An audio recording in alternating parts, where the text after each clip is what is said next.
This is The Lion, the Witch and the Wardrobe by C.S. Lewis. I'm starting at chapter 1, and it's called Lucy Looks into the Wardrobe. Once there were 4 children whose names were Peter, Susan, Edmund and Lucy. This story is about something that happened to them when they were sent away from London during the war because of the air raids. They were sent to a house of an old professor who lived in the heart of the country, 10 miles from the nearest railway station and 2 miles from the nearest post office. He had no wife, and he lived in a very large house with a housekeeper called Mrs. Macready and 3 servants. Their names were Ivy, Margaret and Betty, but they do not come into the story very much. He himself was a very old man with shaggy white hair which grew over most of his face as well as on his head, and they liked him almost at once. But on the first evening when he came out to meet them at the front door, he was so odd-looking that Lucy, who was the youngest, was a little afraid of him, and Edmund, who was the next youngest, wanted to laugh and had to keep on pretending he was blowing his nose to hide it. As soon as they said good night to the professor and gone upstairs on the first night, the boys came into the girls' room and they all talked it over. "We've fallen on our feet, and no mistake," said Peter. "This is going to be perfectly splendid. That old chap will let us do anything we like." "I think he's an old dear," said Susan. "Oh, come off it," said Edmund, who was tired and pretending not to be tired, which always made him bad-tempered. "Don't go on talking like that." "Like what?" said Susan. "And anyway, it's time you were in bed." "Talking like mother," said Edmund. "And who are you to say when I'm to go to bed? Go to bed yourself." "Hadn't we all better go to bed?" said Lucy. "There's sure to be a row if we're heard talking here." "No, there won't. I tell you, this is the sort of house where no one is going to mind what we do. Anyway, they won't hear us. It's about 10 minutes' walk from here down to that dining room, and any amount of stairs and passages in between." "What's that noise?" said Lucy suddenly. It was a far larger house than she had ever been in before, and the thought of all those long passages and rows of doors leading into empty rooms was beginning to make her feel a little creepy. "It's only a bird, silly," said Edmund. "It's an owl," said Peter. "This is going to be a wonderful place for birds. I shall go to bed now. I say, let's go and explore tomorrow. You might find anything in a place like this. Did you see those mountains as we came along, and the woods?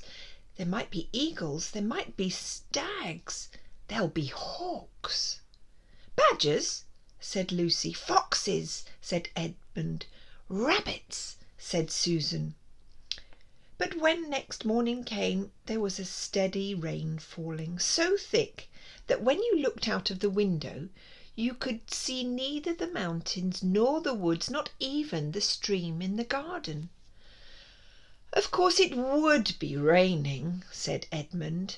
They had just finished their breakfast with the professor and were upstairs in the room that he had set apart for them, a long, low room with 2 windows looking out in one direction and 2 in the other.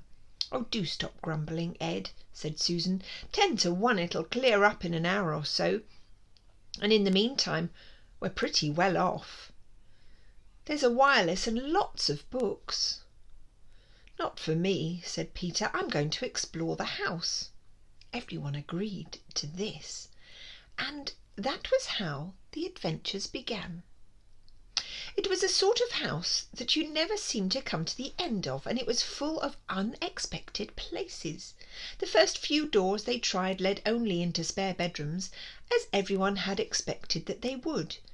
But soon they came to a very long room full of pictures, and they found a suit of armour, and after that was a room all hung with green, with a harp in one corner, and then came 3 steps down and 5 steps up, and then a kind of little upstairs hall, and a door that led out onto a balcony, and then a whole series of rooms that led into each other, and they were lined with books, most of them very old books, and some bigger than the Bible. And shortly after that they looked into a room that was quite empty except for one big wardrobe, the sort that had a looking glass in the door. There was nothing else in the room at all except a dead blue bottle on the window-sill. "Nothing there," said Peter, and they all trooped out again, all except Lucy. She stayed behind because she thought it would be worth trying the door to the wardrobe, even though she felt almost for sure that it would be locked. To her surprise, it opened quite easily, and 2 mothballs dropped out. Looking into the inside, she saw several coats hanging up, mostly long fur coats. There was nothing Lucy liked so much as the smell and feel of fur. She immediately stepped into the wardrobe and got in amongst the coats and rubbed her face against them, leaving the door open, of course, because she knew that it would be very foolish to shut oneself in a wardrobe. Soon she went further in and found that there was a second row of coats hanging up behind the first one. It was almost quite dark in there, and she kept her arms stretched out in front of her so as not to bump her face on the back of the wardrobe.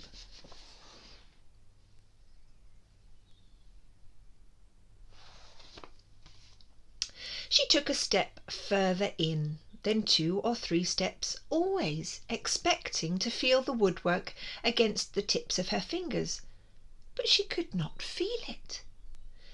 "This must be a simply enormous wardrobe," thought Lucy, going still further in and pushing the soft folds of the coats aside to make more room for her. Then she noticed that there was something crunching under her feet. "I wonder, is that more mothballs?" she thought, stooping down to feel it with her hands. But instead of feeling the hard, smooth wood of the floor of the wardrobe, she felt something soft and powdery and extremely cold. "This is very queer," she said, and went on a step or 2 further. Next moment she found that she was rubbing her against her face, and her hands was no longer soft fur, but something hard and rough and even prickly. "Why, it's just like the branches of a tree!" exclaimed Lucy. And then she saw that there was a light ahead of her, not a few inches away where the back of the wardrobe ought to have been, but a long way off. Something cold and soft was falling on her. A moment later she found that she was standing in the middle of the wood at night time, with snow under her feet and snowflakes falling through the air. Lucy felt a little frightened, but she felt very inquisitive and excited as well. She looked back over her shoulder, and there, between the dark tree trunks, she could still see the open doorway of the wardrobe and even catch a glimpse of the empty room from which she had just set out. She had, of course, left the door open, for she knew that it was a very silly thing to shut oneself inside a wardrobe. It seemed to still be daylight there. "I can always get back if something goes wrong," thought Lucy. She began to walk forward. Crunch, crunch, over the snow and through the wood toward the other light.